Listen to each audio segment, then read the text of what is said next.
আসসালামু আলাইকুম, কানিজ ফাতেমা লোপা স্বাগত জানাচ্ছি এনটিভির রাতের খবরে। প্রতীক বরাদ্দ পেলেন ত্রয়োদশ জাতীয় সংসদ নির্বাচনের প্রার্থীরা। কাল থেকেই প্রচারে নামছেন তারা। ভোটের পরিবেশ নিয়ে অভিযোগ থাকলেও নির্বাচন কমিশন ও আইন শৃঙ্খলা বাহিনীর সমন্বিত তৎপরতায় সুষ্ঠু নির্বাচনের প্রত্যাশা জানিয়েছেন তারা। বিস্তারিত দেখুন শিউলি রায়ের রিপোর্টে। প্রতীক বরাদ্দের মাধ্যমে জাতীয় সংসদ নির্বাচনে চূড়ান্ত ঢামাডোল বাজল। বুধবার ঢাকার বিভাগীয় কমিশনার কার্যালয়ে সকাল থেকে শুরু হয় ঢাকা মহানগরে ১৩টি আসনের প্রার্থীদের প্রতীক বরাদ্দ কার্যক্রম। প্রতীক বরাদ্দ নিতে এসে প্রার্থীরা নির্বাচনী পরিবেশ ও কমিশনের ব্যবস্থা নিয়েছিল পাল্টাপাল্টি অভিযোগ। সকলকে সৌহার্দ্যপূর্ণ আচরণ এবং নির্বাচনী আচরণবিধি মেনে সকলের জন্য নির্বাচনী কার্যক্রম পরিচালনা করে এই বিষয়টি উনি বলেছেন। নির্বাচনের একটা লেভেল প্লেইং ফিল্ডটা বাংলাদেশে নাই, আমরা এই জন্য খুবই শঙ্কিত। প্রশাসন, সিটি কর্পোরেশন এবং বিএনপি মিলেমিশে একাকার, মনে হচ্ছে আমরা আওয়ামী দুঃশাসনের দিকে যাচ্ছি। নির্বাচনের প্রতীক বরাদ্দ নিতে আসা মহিলা প্রার্থীরা তাদের নিরাপত্তা নিয়ে সংশয় রয়েছে। আগামীকাল থেকে নির্বাচনী প্রচারণার ক্যাম্পেইন আমরা শুরু করব। আমরা যেই রাজনীতিটা সামনে দেখতে চাই, স্বচ্ছতা এবং জবাবদিহিতার রাজনীতি, তার ভিত্তিতেই আমাদের ক্যাম্পেইন চলবে। প্রার্থীদের তোলা বিভিন্ন অভিযোগে রিটার্নিং কর্মকর্তা শরফুদ্দিন আহমেদ জানান, বেশিরভাগ অভিযোগই রাজনৈতিক, যা নির্বাচন কমিশন খতিয়ে দেখবে। এখন পর্যন্ত আমরা প্রতিদ্বন্দ্বী প্রার্থীদের কাছ থেকে অত্যন্ত সহযোগিতামূলক আচরণ আমরা পেয়েছি। তারা আমাদের সহযোগিতা করার প্রতিশ্রুতি দিয়েছেন এবং আচরণবিধিটা যাতে তারা মেনে চলে সেই বিষয়ে আমরা তাদের প্রতি আহ্বান রাখছি। নির্বাচনে যে কোনো অপ্রীতিকর ঘটনা মোকাবেলায় আইনশৃঙ্খলা বাহিনী সতর্ক অবস্থানে আছে বলেও নিশ্চিত করেছেন তিনি। নির্বাচন কমিশন এবং সরকার আইনশৃঙ্খলা রক্ষার বিষয়ে যেসব পদক্ষেপ গ্রহণ করেছেন সেই বিষয়ে তাদেরকে অবহিত করেছে। তারাও আমাদের সহযোগিতার আশ্বাস দিয়েছেন। আমরা আশা করি যে আইনশৃঙ্খলার বিষয়ে বড় ধরনের কোনো আশঙ্কা নেই। বৃহস্পতিবার সকাল ৯টায় ঢাকার বিভাগীয় পোস্টাল বুথ স্থাপন হবে বলেও জানান এই রিটার্নিং কর্মকর্তা।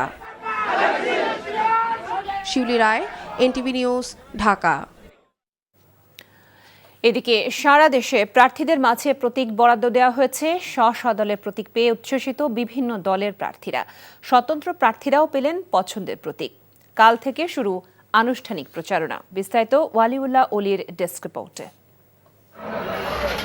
ঢাকার বাইরে উৎসব মুখর পরিবেশে প্রতীক নিয়েছেন প্রার্থীরা। বগুড়া ৬ আসনে বিএনপি চেয়ারম্যান তারেক রহমানকে ধানের শেষ প্রতীক দেওয়া হয়েছে।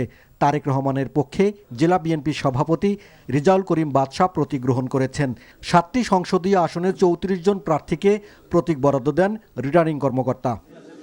কুমিল্লা ১ আসনে বিএনপির ডক্টর খন্দকার মোশাররফ হোসেন, ৩ আসনে বিএনপির প্রার্থী কাজী শাহ মোফাজ্জল হোসেন কায়কোবাদ, ৪ আসনে এনসিপির হাসনাত আবদুল্লার কর্মী সমর্থকরা প্রতীক গ্রহণ করেন। ব্রাহ্মণবাড়িয়ার ২ আসনে হাঁস প্রতীক পেয়েছেন স্বতন্ত্র প্রার্থী রুমিন ফারহানা। জেলার ৬টি আসনে ৪৮ জন প্রার্থীকে প্রতীক বরাদ্দ দেওয়া হয়েছে। এই নির্বাচনটা যাতে কেউ কোনোভাবে কালিমালিপ্ত করতে না পারে, প্রশাসনকেও সজাগ থাকতে হবে। রাজশাহীর ৬টি আসনে ২৯ জন প্রার্থীর মাঝে প্রতীক বরাদ্দ দেওয়া হয়েছে। রাজশাহীর ২ থেকে মিজানুর রহমান মিনু আর ১ আসনে জামায়াতের প্রার্থী মুজিবুর রহমানকে প্রতীক দেওয়া হয়েছে। রাজশাহী নির্বাচন পরিবেশ খুবই ভালো, খুবই সৌহার্দ্যপূর্ণ সম্পর্ক এবং একে অপরকে স্বতঃস্ফূর্ত। লেভেল প্লেইং ফিল্ডটা আমরা দেখতে পাচ্ছি না, ক্রমশ এটা ক্ষতিকর হয়েছে। রংপুর ৪ আসনে এনসিপির প্রার্থী আক্তার হোসেন সহ ৬টি আসনের মোট ৪৪ জন প্রার্থীকে প্রতীক দেওয়া হয়েছে। চট্টগ্রামের ১৬টি আসনে প্রার্থীদের মাঝে প্রতীক বরাদ্দ দিয়েছেন রিটার্নিং কর্মকর্তা। চাঁদপুরের ৫টি আসনে ৩৫ জন প্রার্থীর মধ্যে প্রতীক বরাদ্দ দিয়েছেন রিটার্নিং কর্মকর্তা। চাঁদপুর ২ আসনে বিএনপির প্রার্থী ডক্টর মোহাম্মদ জালাল উদ্দিন সহ বিএনপি জামায়াত সহ অন্যান্য দলের প্রার্থীদের প্রতীক বরাদ্দ দিয়েছেন রিটার্নিং কর্মকর্তা। ফেনীর ৩টি আসনে ২৬ প্রার্থীকে প্রতীক বরাদ্দ দেওয়া হয়েছে। কুষ্টিয়ার ৪টি আসনে বিএনপি জামাত সহ বিভিন্ন রাজনৈতিক দল ও স্বতন্ত্র সহ মোট ২৫ জন প্রার্থীকে প্রতীক বরাদ্দ দেওয়া হয়েছে। নাটোরের ৪টি আসনে ২৫ প্রার্থীর মাঝে প্রতীক বরাদ্দ দেওয়া হয়েছে। প্রতীক দেওয়া হয়েছে নারায়ণগঞ্জের ৫টি আসনে ৪৭ জন প্রার্থীকে। নওগাঁয় ৬টি আসনে ৩২ প্রার্থীর মাঝে প্রতীক বরাদ্দ দেওয়া হয়েছে। জেলা প্রশাসকের সভাকক্ষে প্রার্থীদের মাঝে প্রতীক বরাদ্দ করেন রিটার্নিং কর্মকর্তা মোহাম্মদ সাইফুল ইসলাম। এছাড়া কিশোরগঞ্জ, রাঙ্গামাটি, পাবনা, চাঁপাইনবাবগঞ্জ, পিরোজপুর, নরসিংদী, ঝিনাইদহ, কুড়িগ্রাম, লালমনিরহাট, মেহেরপুর সহ সারা দেশে প্রার্থীদের মাঝে প্রতীক বরাদ্দ দেওয়া হয়েছে। ওয়ালিউল্লাহ অলি, এনটিভি নিউজ ডেস্ক। রাতে সিলেটে পৌঁছে হজরত শাহজালাল রহমতুল্লাহির মাজার জিয়ারত করেছেন বিএনপি চেয়ারম্যান তারেক রহমান। লাল সবুজের বাসে করে এয়ারপোর্ট থেকে মাজারে যান বিএনপি চেয়ারম্যান, সঙ্গে ছিলেন তার সহধর্মিণী ডাক্তার জুবাইদা রহমান সহ সফর সঙ্গীরা। হজরত শাহজালাল রহমতুল্লাহির দরগায় পৌঁছে নামাজ আদায় করেন তিনি। পরে মাজারের খাদেম সহ অন্যান্যদের নিয়ে মাজার জিয়ারত করেন তারেক রহমান। এ সময় সূরা ফাতিহা পাঠ করে মোনাজাতে অংশ নেন তিনি। হজরত শাহজালাল রহমতুল্লাহির মাজার জিয়ারতের মধ্য দিয়ে আনুষ্ঠানিকভাবে জাতীয় নির্বাচনের প্রচারণা শুরু করলেন তারেক রহমান। রাতে তিনি সিলেটের দক্ষিণ সুরমায় অবস্থিত তার শ্বশুর বাড়িতে যাবেন, সেখানে পারিবারিক কিছু সময় কাটাবেন তিনি। কাল সিলেট আলিয়া মাদ্রাসা মাঠে জনসভার মধ্য দিয়ে শুরু হবে তার নির্বাচনী প্রচারণা। কাল থেকে আনুষ্ঠানিক প্রচারণায় নামছেন রাজনৈতিক দলগুলোর শীর্ষ নেতারা। সিলেট থেকে প্রচারণা শুরু করবেন বাংলাদেশ জাতীয়তাবাদী দল বিএনপির চেয়ারম্যান তারেক রহমান। আর প্রথম দিন ঢাকায় আলাদাভাবে প্রচারণা চালাবেন জামাত ইসলামীর আমির ডাক্তার শফিকুর রহমান ও এনসিপির আহ্বায়ক নাহিদ ইসলাম। এদিকে দলের আমিরের নিরাপত্তা নিশ্চিতে নির্বাচন কমিশন এবং স্বরাষ্ট্র মন্ত্রণালয়ে চিঠি দিয়েছে জামায়াতে ইসলামী। আরও জানাচ্ছেন ইমরুল হাসান। প্রথমবারের মতো নির্বাচনে বিএনপিকে নেতৃত্ব দিচ্ছেন তারেক রহমান। প্রার্থী হয়েছেন ঢাকা 17 ও বগুড়া 6 আসনে, তবে প্রচারণা শুরু করছেন সিলেট থেকে। প্রতি নির্বাচনে সিলেটে মাজার জিয়ারত করে প্রচারণায় নেমেছেন বেগম খালেদা জিয়া। মায়ের পথ অনুসরণ করে পূর্ণভূমি থেকে শুরু তারেক রহমানেরও। বৃহস্পতিবার সকালে সিলেটের আলিয়া মাদ্রাসায় নির্বাচনী জনসভায় বক্তব্য রাখবেন তিনি। একই দিন 6 জেলায় আরও 6টি জনসভা করবেন। সফরগুলোতেও হয়তো সাধারণ মানুষের দলের নেতাকর্মী অনেক আবেগ, আশা, আকাঙ্ক্ষা থাকবে, সেটিকে ঘিরে হয়তো ব্যাপক পরিমাণ জনসমাগম হবে। ফ্যাসিবাদ বিরোধী 16 বছরের দীর্ঘ আন্দোলনে এবং গণ অভ্যুত্থানে বিএনপি এবং প্রতিটি অঙ্গ ও সহযোগী সংগঠনের নেতৃবৃন্দ ছিল অনবদ্য, অভূতপূর্ব ভূমিকা। তাদের প্রতি ভালোবাসা থেকে বিএনপি চেয়ারম্যান জনাব তারেক রহমান সিদ্ধান্ত নিয়েছেন তার প্রতিটি সফরে বিভিন্ন অঙ্গ ও সহযোগী সংগঠনের ত্যাগী শীর্ষ নেতৃবৃন্দকে পর্যায়ক্রমে সফর সঙ্গী হিসেবে নিয়ে যাবেন। তাদেরকে দেশের জন্য, গণতন্ত্রের জন্য যে সংগ্রাম, তার জন্য মূল্যায়িত করবেন। নিজ নির্বাচনী আসন ঢাকা 15 থেকে প্রচারণা শুরু করবেন জামায়াতে ইসলামের আমির ডাক্তার শফিকুর রহমান। বৃহস্পতিবার ঢাকায় আরও কয়েকটি আসনে দলের প্রার্থীদের জন্য ভোট চাইবেন তিনি।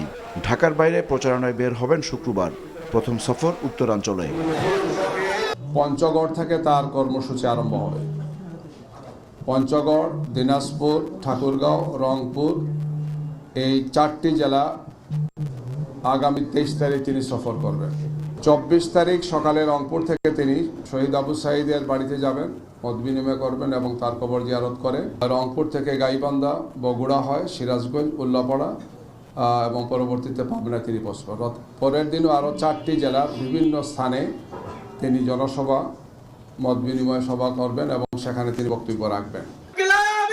জামায়াতের জোট সঙ্গী জাতীয় নাগরিক পার্টি এনসিপি নির্বাচনী প্রচারণা শুরু করবে ঢাকায় 3 নেতার মাজার ও শহীদ ওসমান হাদির কবর জিয়ারতের মধ্য দিয়ে। তাদের প্রথম গণসংযোগ ঢাকা 8 আসনে। Imrul Hasan, NTV news, Dhaka. ঢাকা 15 আসনে জামায়াতের কর্মীদের ওপর হামলার ঘটনায় বিএনপিকে দায়ী করে এর তীব্র নিন্দা জানিয়ে জামায়াত আমির ডাক্তার শফিকুর রহমান বলেছেন, নির্বাচনী বিধি লঙ্ঘন হচ্ছে কিনা তা দেখার দায়িত্ব ব্যক্তি বিশেষের নয়, কর্তৃপক্ষের। দুপুরে রাজধানীর কল্যাণপুরে ইবনে সিনা হাসপাতালে আহত কর্মীদের দেখতে গিয়ে সাংবাদিকদের এ কথা বলেন তিনি। জামায়াত আমির বলেন, নির্বাচনের আগে এমন ঘটনা অনাকাঙ্ক্ষিত। তিনি আরও বলেন, যারা মাথা গরম করে এমন ঘটনা ঘটিয়েছে তারা মূলত সামনে অন্ধকার দেখে এমনটি করেছেন। বলেন, পুরনো ফ্যাসিবাদ আর ফিরে আসবে না। জনগণ অতীত বর্তমান দেখে সামনে নেতা নির্বাচন করবে। একটি সুষ্ঠু ও ভয় ভীতিহীন নির্বাচনের জন্য সরকার ও নির্বাচন কমিশনকে যাবতীয় ব্যবস্থা গ্রহণের দাবি জানান জামায়াত আমির। যারা কালকে আমাদের ভাই বোনদেরকে, শুধু ভাইদের গায়ে না, আমাদের মায়েদের গায়েও তারা হাত তুলেছে, আমরা তার তীব্র নিন্দা জানাই। ওরা কি মায়ের পেট থেকে জন্ম নেয় নাই? ওদের ঘরে কি মা বোন নাই?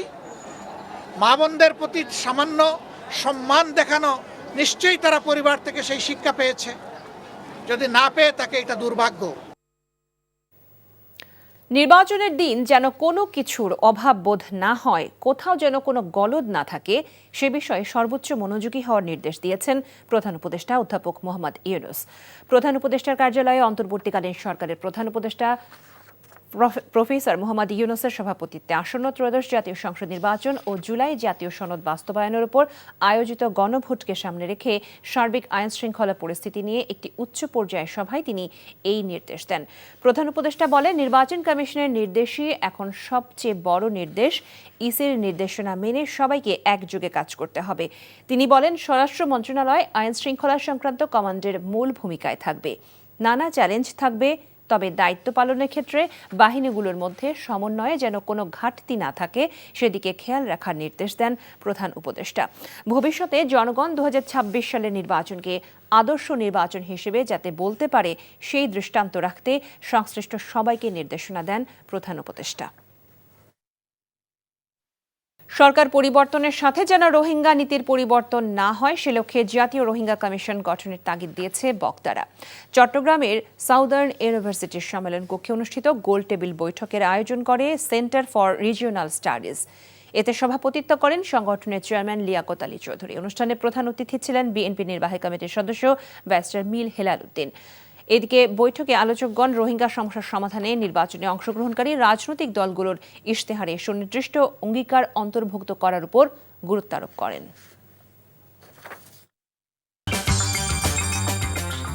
এই ছিল রাতের খবরে। এই খবরের ভিডিও সহ আপডেট জানতে ভিজিট করুন এনটিভি অনলাইন www.ntvbd.com। এছাড়াও এনটিভির জনপ্রিয় সব অনুষ্ঠান ও খবরের আপডেট জানতে ভিজিট করুন আমাদের ইউটিউব ও ভেরিফাইড ফেসবুক পেজ। রাত 1টায় মধ্যরাতের খবর দেখার আমন্ত্রণ জানিয়ে বিদায় নিচ্ছি। সবাইকে ধন্যবাদ এতক্ষণ সাথে থাকার জন্য। শুভরাত্রি।